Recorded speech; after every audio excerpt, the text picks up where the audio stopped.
Em nome do Pai, do Filho e do Espírito Santo. Amém. Olá, meu amigo. Olá, minha amiga. Que a paz de Deus esteja com você. Shalom. Nós chegamos ao 6º domingo do tempo comum.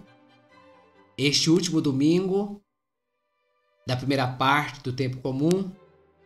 Quarta-feira já iniciamos o tempo da Quaresma, celebrando as cinzas, iniciando também a campanha da fraternidade. Mas neste domingo ainda, no 6º domingo do tempo comum, nós lemos com a primeira leitura, 1 Reis, capítulo 5, versículos de 9 a 14, a cura de Naamã, o sírio, que ficou leproso, e proclamamos o Evangelho de Marcos, capítulo 1, versículos de 40 a 45, Jesus cura um leproso. Depois da cura da sogra de Pedro e de muitos outros enfermos, como nós contemplamos no Evangelho do domingo passado, Marcos conta neste relato deste fim de semana o primeiro grande milagre de Jesus, a cura de um leproso. Primeiro grande milagre de Jesus, a cura de um leproso.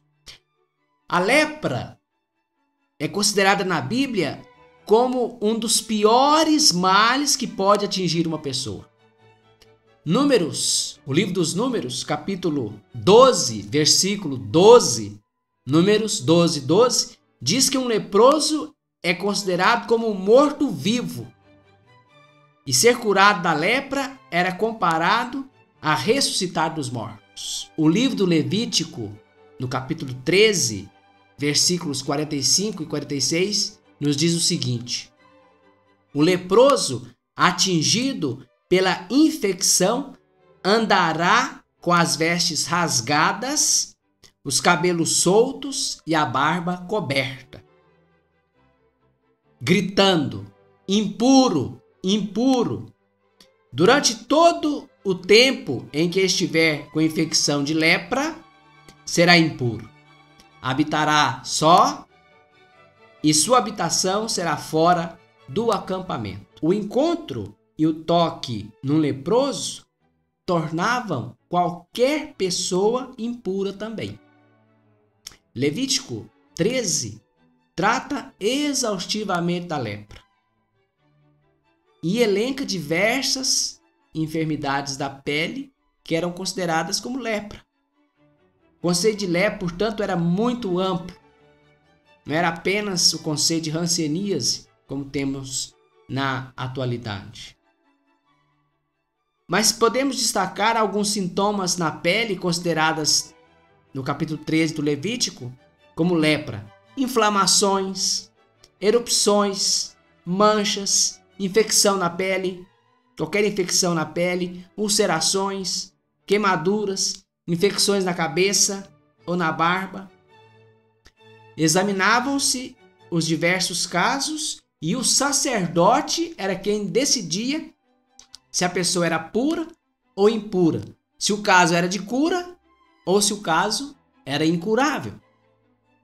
Se alguém fosse curado da lepra, estava obrigado a receber a confirmação, uma espécie de atestado dos sacerdotes, conforme diz o livro também do Levítico, capítulo 14.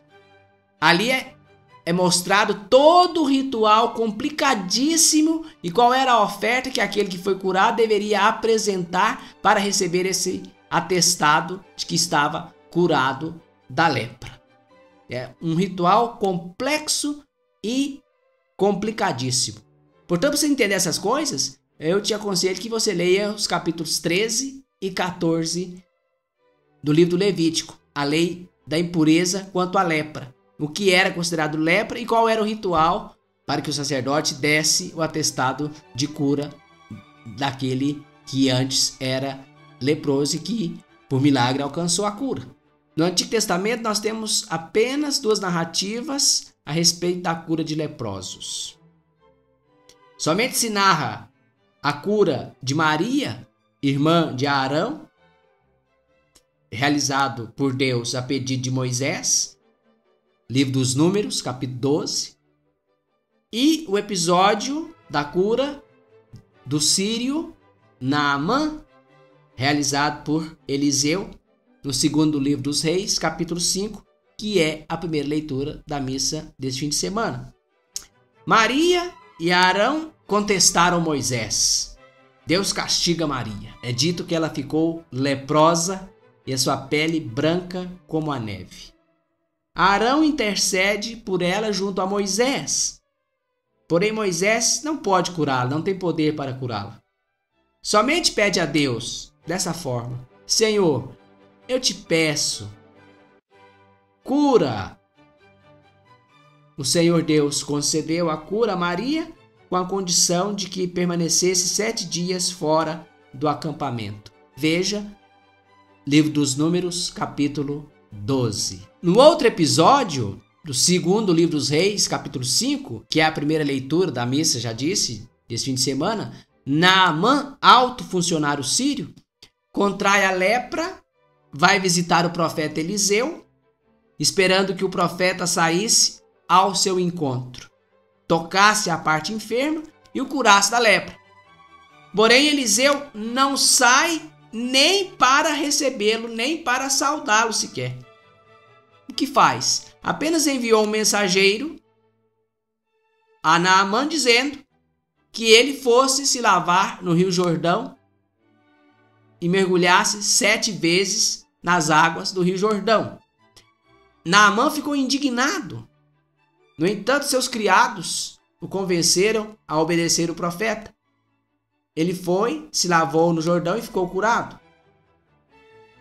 A diferença de Moisés, Eliseu podia curar, mas não sente a menor compaixão pelo enfermo. Porém, é importante a gente dizer aqui também que a cura de Naamã aconteceu como ação de Deus, segundo o livro dos Reis, capítulo 5, versículo 15. Pena que esse versículo foi cortado da liturgia, porque a liturgia vai nos dizer apenas até o versículo 14 do capítulo 5 do segundo livro dos Reis. No Evangelho de Marcos, Jesus usa o seu poder, mas Jesus usa também de compaixão. Marcos 1, 40 a 45. E esta é a única narração de cura de leproso em Marcos. O relato de Marcos consta de alguns elementos importantes. Primeiro, um leproso se aproxima de Jesus. E aqui alguns detalhes são importantes. Primeiro, esse leproso não cumpre a lei, ou aquele leproso não cumpriu a lei, que proibia aproximar-se de outras pessoas. Segunda coisa importante, ele se ajoelha diante de Jesus em sinal de respeito e, mais importante, em sinal de fé. E a terceira coisa, ele confia plenamente no poder de Jesus e na autoridade de Jesus. E a autoridade de Jesus é a expressão da sua vontade. Então, tudo depende de que Jesus queira, não de que possa. Ele sabe que Jesus pode, basta ou tem de saber se Jesus quer. Tudo depende da vontade de Jesus. E Jesus tem mais do que vontade. Jesus sente compaixão, nos diz o evangelista. Jesus poderia ter respondido ao pedido daquele leproso, que pediu assim: se tu queres, tu podes me limpar.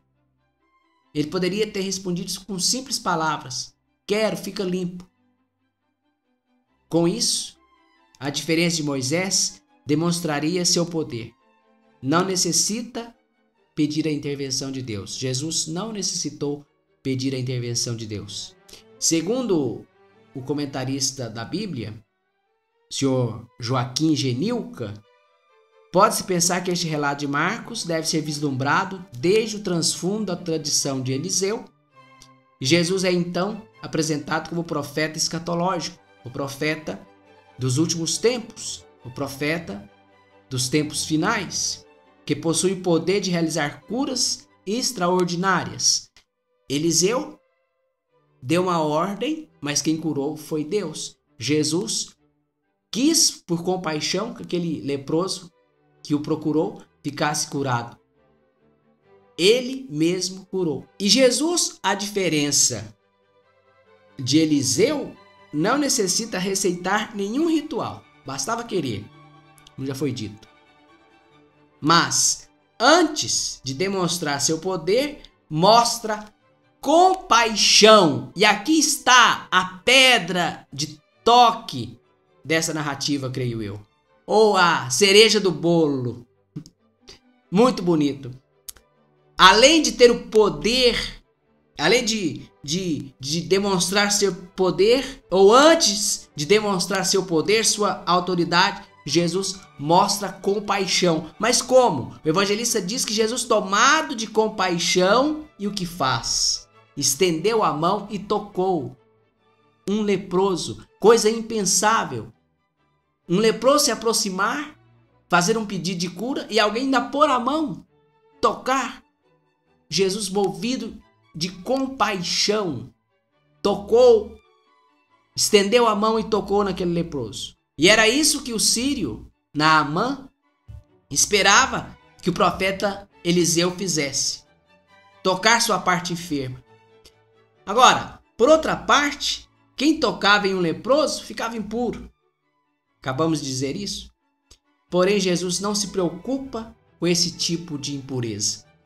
Jesus se preocupa com outros tipos de impureza, que é a pureza interior.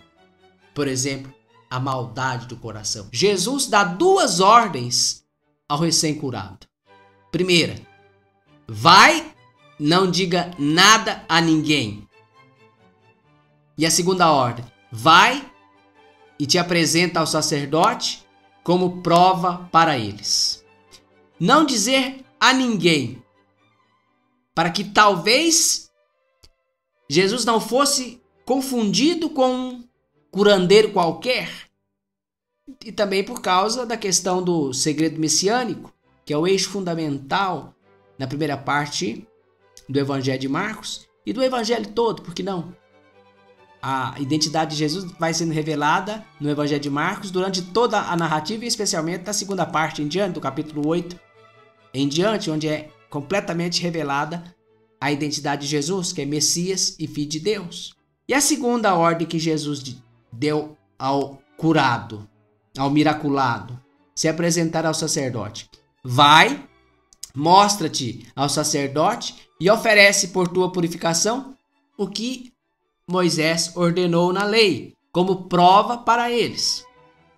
O que Moisés ordenou? Segundo o Levítico, capítulo 14, que já citamos anteriormente, o curado deveria oferecer 2 aves puras, se supõe que sejam 2 rolas ou 2 pombinhas, 2 cordeiros sem defeito, uma ovelha de 1 ano, sem defeito, 12 litros de farinha amassada com azeite e 1/4 de litro de azeite.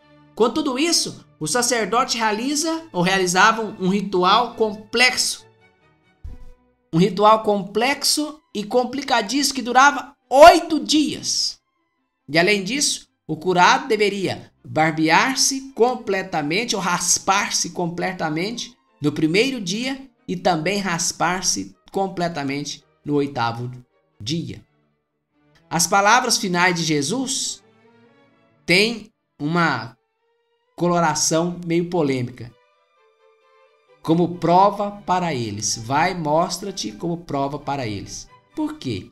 Passa-se do singular, o sacerdote, vai mostrar-te ao sacerdote, para o plural, como prova para eles. Pensando então no sacerdócio como um corpo. Este relato não apresenta Jesus em conflito com a lei. Ao contrário, nem com os mestres da lei, os escribas.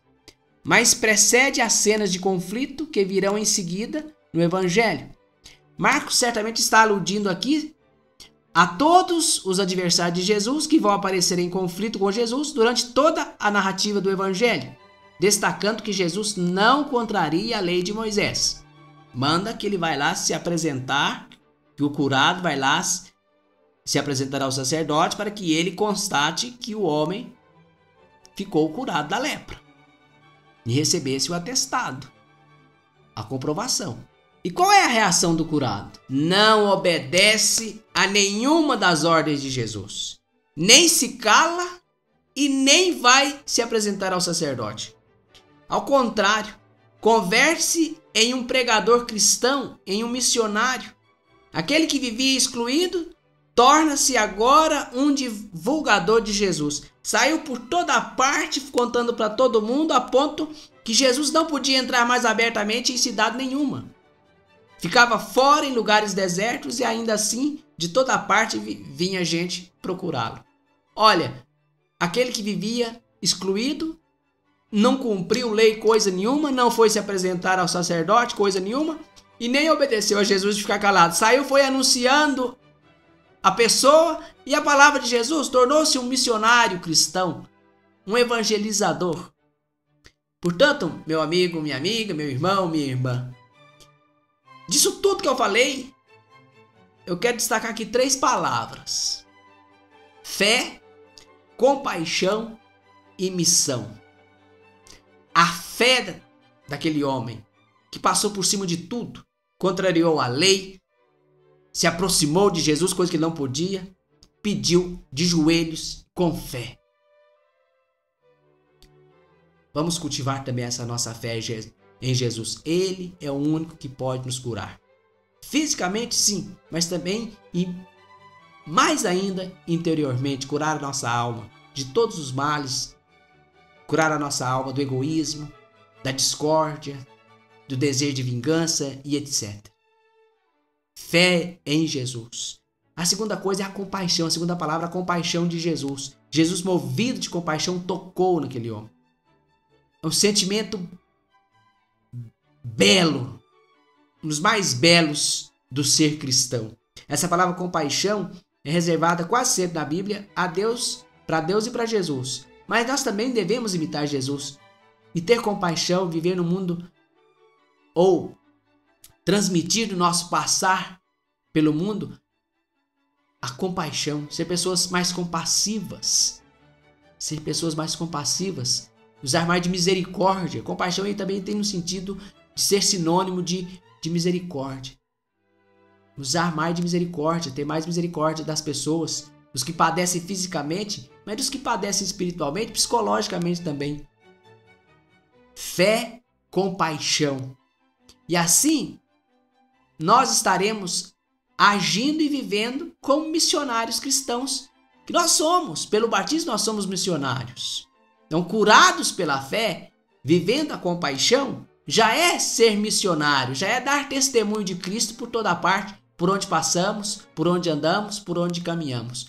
Por fim, então a gente deve pensar nisso, nessas leituras, a partir dessas leituras que falam de um tema delicado daquele tempo, da exclusão de pessoas acometidas pela lepra, e lembrar de tantos que são excluídos no nosso tempo também. E usar mais, viver mais o espírito da misericórdia, da compaixão, daqueles que são excluídos da vida, que vivem à margem da sociedade. São tantos, sem nomear nenhum grupo e nenhuma pessoa em particular, mas quantas pessoas e quantos grupos são marginalizados. E a gente parece não viver a compaixão e ter compaixão como Jesus tinha e tem.